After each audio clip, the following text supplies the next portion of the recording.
Well, let me start off by asking you guys a question. When you were growing up, did your parents get you nice things? Yes. Oh, that's great. Yeah, because I deserved it. My brother, not so much. Oh, okay. Well, Same here. True. when I was young, my parents used to get me the greatest gifts. In fact, they kept it with me all of these years. And I brought it with me tonight to show you guys. You want to see it? Yes. Right here in my pocket.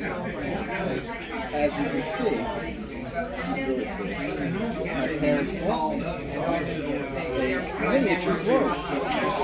I know it doesn't look like much, but at the time, it meant the world to me. Oh, I got that. Then, You bought me one. It's another story for another. Well, later on, my parents promised me the Sun and the Moon. That's right, and they gave them to me. I have them here in my pocket. Sun and the Moon. Well, not these pockets. I keep them in the pocket that I had when I was just a child. Inside this pocket, I have 2 coins. One is a copper coin with the image of a sun on it. I like to think of that as the coppery sun. The other is a silver coin with the image of a moon on it. I like to think of that as the silver moon. Can you look at that one? Can you look at that one and put them back on the table when you're done? Yeah, these are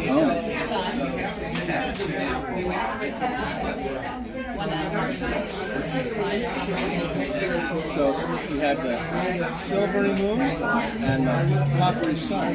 Now we know that the sun and the moon are never out at the same time, right? The sun is out during the day, while the moon is out at night. And then when dawn comes, the sun replaces the moon. At night, the moon replaces the sun. You see they switch places? They're never out at the same time. But occasionally, a situation arises where you can find them in perfect alignment. And that happens during a lunar eclipse. A lunar eclipse occurs when the Earth gets right between the sun and the moon. And as the moon moves to the shadow of the Earth, it starts to fade from our view until we could no longer see it. In ancient times, they didn't understand what a lunar eclipse was. They thought that the moon was just blind. But of course, after a short period of time, the moon would always come back as soon as it moved out of the shadows of the Earth. Now, the sun and the moon can never get too close, so because if that happens, the gravitational force would create a black hole in space. And that could have devastating consequences for the entire universe. Right? But the good news is that you can save 15% of your parts. The good news is that I can demonstrate that because I just so happen to have a hole in my pocket. It's a black hole, it's invisible, and I can demonstrate using the hole, the pockets, and the Earth.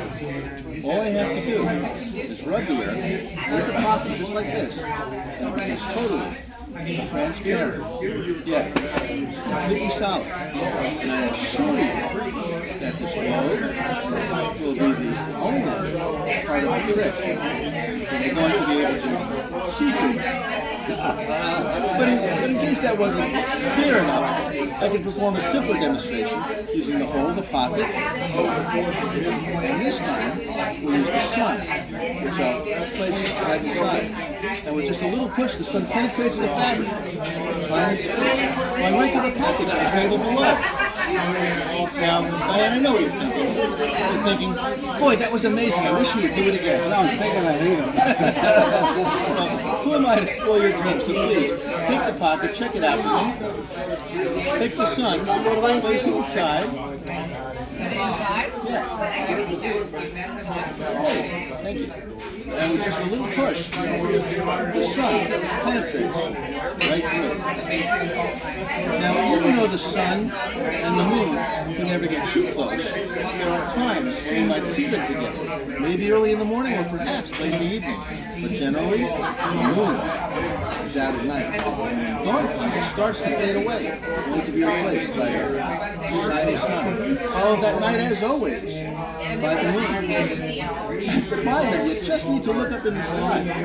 Once though, I couldn't find my own sun. I looked all over. They were just gone. But then I remembered that the moon always revolves around the Earth. So I checked, and sure enough, there it was. As for the sun, well, sometimes you need not look any further than your own favorite plant spot. And that's the sun, the Earth, and the moon. And I want to thank you for watching. You do that again and go.